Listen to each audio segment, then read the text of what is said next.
کہ یہ کہتے ہیں کہ جناب اس میں کوئی امام حسین کی حمایت کیوں نہیں کی ہے؟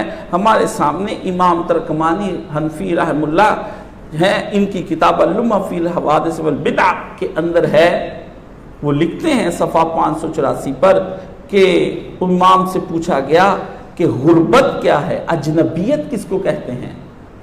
عربی زبان میں غربت اجنبیت کے معنوں میں آتا ہے، آپ کے ہاں غربت کم پیسوں کے معنوں میں آتا ہے، مفلسی اور ہے، غربت عربی میں اور ہے۔ کہا غربت کس شے کا؟ اس لیے امام کو کہا جاتا ہے اے غریب حسین جو اجنبی ہو گیا تھا۔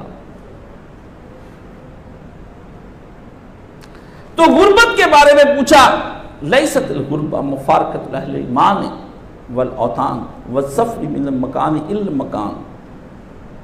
انہوں نے کہا غربت اہل و عیال یا وطن سے جدائی یا ایک مقام سے دوسرے مقام تک کے سفر کا نام نہیں ہے، گھر والوں سے کٹ جانے کا نام غربت نہیں ہے، یار ساتھ چھوڑ جائیں غربت اس کا نام نہیں ہے، برادری رنگ نسل قوم زبان اولاد مال سب رنگ چھوڑ جائیں تم کو غربت اس کا نام نہیں ہے، اپنے ملک کو چھوڑ کر کسی اور ملک میں جانے کا نام غربت نہیں ہے۔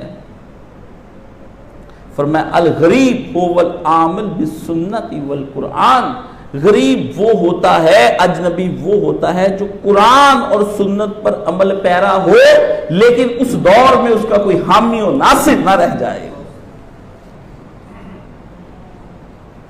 ابا نہ رہے حامی و ناصر رہیں۔ یا اباتے اے ابا جان آپ لیما تعبدون، ابراہیم غربت میں ہے، پیغمبر صلی اللہ علیہ وسلم نے غربت کاٹی، تبت یدا ابی لہب وتاب۔ نوح نے بیٹے کو دیکھ کر کہا بیٹا کشتی میں آ جاؤ، بیٹے نے انکار کیا، بیوی نے انکار کیا، غربت نوح ہے۔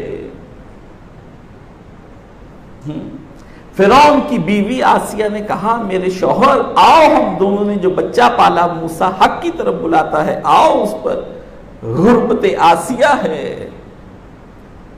نکال کر ابراہیم کو صحراؤں کی جانب باپ نے بھیج دیا، محل سے نکال کر 73 سال کا ابراہیم جا رہا ہے، غربت ہے۔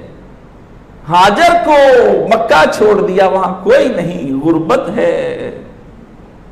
لوط کی بیوی ان سے الگ ہو گئی، غربت ہے۔ ساتھ رہتی ہے مگر اجنبیت ہے، یہ کیسی اجنبیت ہے کہ بیوی سوئے بھی ساتھ، ہم بستری بھی ہو، کھایا بھی جائے پیا بھی جائے سب کچھ ہو، لیکن آپ کے دین اور آپ کے راستے کیسی اجنبیت ہے؟ فرمایا اجنبیت یہ ہے۔ اور اس طرح وہ لوگ کیا کرتا ہے، اس طرح سے فَيُسِيرُ بَيْنَ الْخَلْقِ غَرِيبًا، اس طرح سے وہ خلق خدا میں اجنبی، رسول قریب لیکن اللہ اور اس کے رسول کے قریب ہو جاتا ہے۔ دنیا سے دور ہو جانا،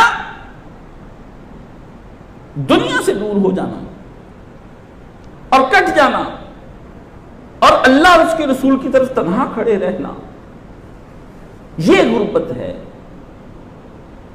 یہ اصل اجنبیت ہے۔ اگر سارے صحاب نے حسین کو اس وقت چھوڑ دیا اور کوئی ان کے ساتھ نہ گیا تو کیسے ہم کہہ سکتے ہیں کہ وہ چونکہ ساتھ نہیں گئے تھے اس لیے ہم ان کو نہیں مانیں گے؟ یہ کیسے ہو سکتا ہے؟ امام عبداللہ ابو بطین نے یہی بات الدرسنیہ کے اندر کہی، پہلی جلد کے اندر 400 صفحہ پر، وَالْإِنسَانُ إِذَا تَبَيَّنَ لَهُ الْحَقُّ، انسان پر جب بات واضح ہو جائے تو لم یستوش من القلۃ الموافقین، تو اس کو کیا چاہیے؟ اس آدمی کو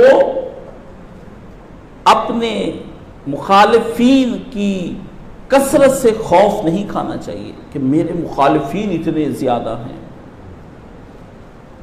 حق واضح ہو گیا تو مخالفین سے ڈرے نہیں، اور اس میں نکاس فی آخر حاضر زمان، خاص کر ہمارے زمانے کے اندر۔ اور اگر لا علم کا یہ کہنا اگر صحیح ہوتا کہ جناب فلاں فلاں ائمہ پر کیسے حق مخفی رہ گیا، تو یہ باتیں تو کفار بھی قرآن مجید میں کرتے تھے، کہتے تھے لو کانا خیرن ما سبقونا الیہ، اگر اسلام حق ہوتا تو سب سے پہلے ہم قبول کرتے، ہم قبول کرتے۔ کہتے ہیں اسلام حق ہی نہیں ہے۔ وہ جی صحابہ یزید کے خلاف نہ اٹھتے، اگر امام حسین حق پر ہوتے ساتھ دیتے۔ یہ تو کفار نے قول کہا تھا کہ اگر اسلام حق ہوتا تو ہم سب سے پہلے قبول کرتے، یہ نبی حق ہے ہی نہیں، یہ نبی حق ہے ہی نہیں، اس لیے ہم کس طرح اس نبی کے ساتھ چل سکتے ہیں؟ ائمہ امت اس بات پر اتفاق کیا ہے کہ جو کچھ حسین نے موقف اختیار کیا تھا وہ موقف حق، بالکل حق تھا، چاہے حسین اس میں ایک ہی اس وقت نظر آ رہے تھے، لیکن یہ وہ موقف ہے جس سے کل دنیا کو پھر اپنا موقف دینے پر مجبور کر دیا، اور پھر مکہ نے بھی موقف دیا، مدینہ نے بھی دیا، اور آج تک ہم حسینی ہو کر کے موقف دے رہے ہیں۔